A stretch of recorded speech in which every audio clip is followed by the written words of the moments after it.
Sunod-sunod na pagsabog ay yumanig malapit sa main airport ng Beirut sa Lebanon. Ilang minuto lang yan matapos lumapag ang isang flight mula Dubai. Ayon sa Lebanese Security Force, 3 Hezbollah-linked rescue workers sa Beirut ang tinamaan sa mga bagong airstrikes ng Israel.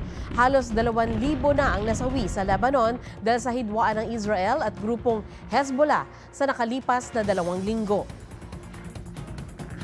Huwag magpahuli sa mga balitang dapat ninyong malaman. Mag-subscribe sa GMA Integrated News sa YouTube. Sa mga kapuso abroad, subaybayan nyo kami sa GMA Pinoy TV at sa www.gmanews.tv.